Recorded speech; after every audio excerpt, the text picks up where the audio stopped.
oil paint introduction. So just like with other types of paint, oil paint is pigment and a binder. And with acrylic paint, the binder is an acrylic polymer, like glue. In watercolor, it's water. But with oil paint, it's linseed oil.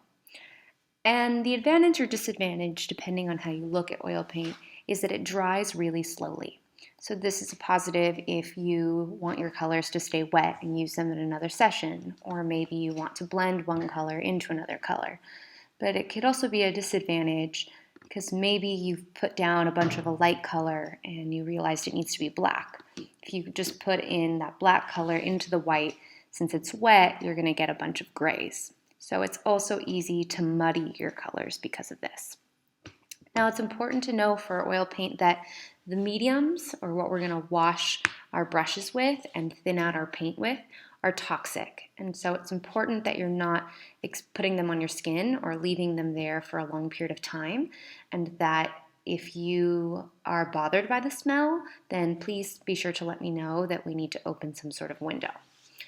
So there are two main different things. We have the solvents, and a solvent is what you're actually going to use to clean your brushes, right? So this is actually diluting the paint, not just thinning it out. It's actually making it less saturated. So a solvent is what we use to clean our brushes.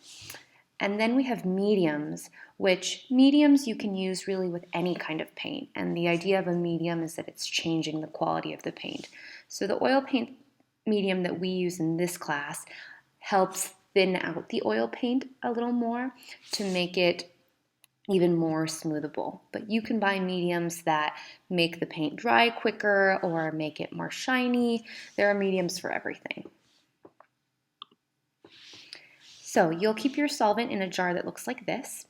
And in this jar, it has sort of a wire ring area, and you brush the bristles on that wire, and then all the gunk goes to the bottom. It has to be cleaned every once in a while because this gets pretty gross. And then your medium will be held in a little plastic jar, something similar to this, but not exactly. Palettes. Make sure that when you're using a palette, you always have a piece of palette paper on top. It'll be shiny side up, and that's the side that you should put your paint on. Each one of you will have your own palette that I have hand cut for you, and it will have your name on it. Each of you will also have a specific spot to put your palette. This will help us all stay organized and that you know that there's a place for your palette to go at the end of each use. So aside from those two things, you also have palette knives that are used for mixing and applying paint, and we'll talk a little bit about that later, but they come in all sorts of shapes and sizes depending on what you want to do. If you're working on a ginormous painting, you probably don't want to use a small palette knife, but other than that, the shape is pretty much personal preference. Then with brushes, I don't expect you to know all of these by heart, but just to be aware that there are different types of brushes, and the ones that we use most commonly in this class are a flat brush, a round brush, and a filbert brush. I do have some large angled shaders, and we have a few fans and mops, but the ones that we're primarily going to use in the beginning are flat and filbert. So in terms of storing materials, because there are so many of you painting and the oil paint is expensive, it's also kind of toxic. So just to keep track and hold everyone accountable, everyone will start with 50 participation points. But if brushes are not cleaned, knives are not cleaned, or things are not put away, palettes are not put away, the paint is a mess, I will just slowly start deducting points. Now when it comes to cleaning your brushes, and I'll go over this when you actually do it for the first time, but you first want to take a rag or a paper towel and take all of the paint off of your paintbrush first, really getting it to be as clean as possible. Then at that point you want to rinse it in your little jar that has the solvent in it or the terpenoid in it to clean it off. The reason why this first step is so important is because if you don't do that, you're just going to make more mud and grossness down here. And then the third and final step, ideally, is to clean it with soap and water. I don't always do this. If you do this well enough, you don't really have to do this, but this is just an extra step. So what's the difference between drawing and painting? Drawing is defined a lot by line, right? And painting is defined by shifts in color or tone. So if we look at the zoomed in part of the spoon, there really isn't any line. It's just one color meeting next to the edge of another color, meeting next to the edge of another color. And I think this is super important because often what I see students do is drawing with a brush. So they're shading with their paintbrush in the same way that they would be drawing. And you want to try to break that habit very early on and think, I'm painting, I'm blocking in different colors.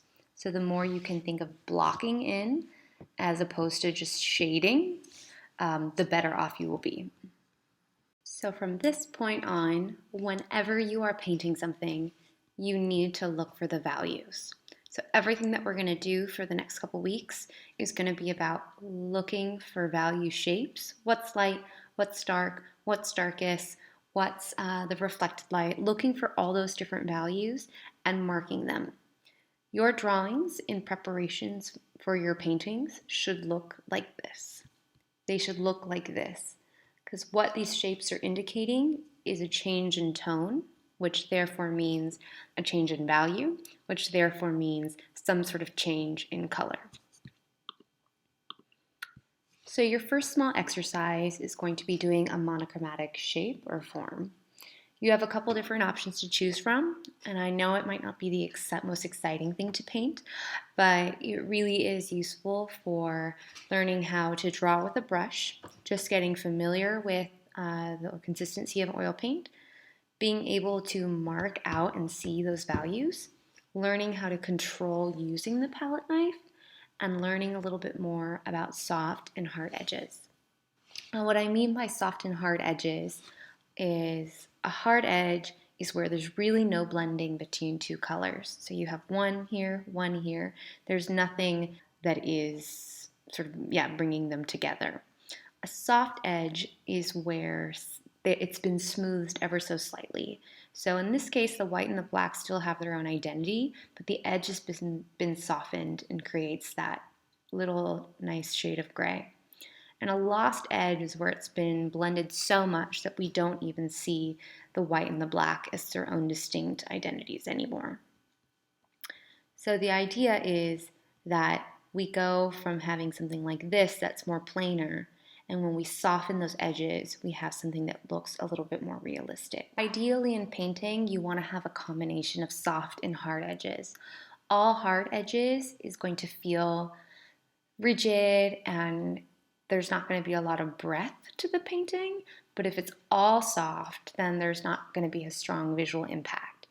So learning where to soften, where to blend, and where to keep things sharper is something you'll learn as you go.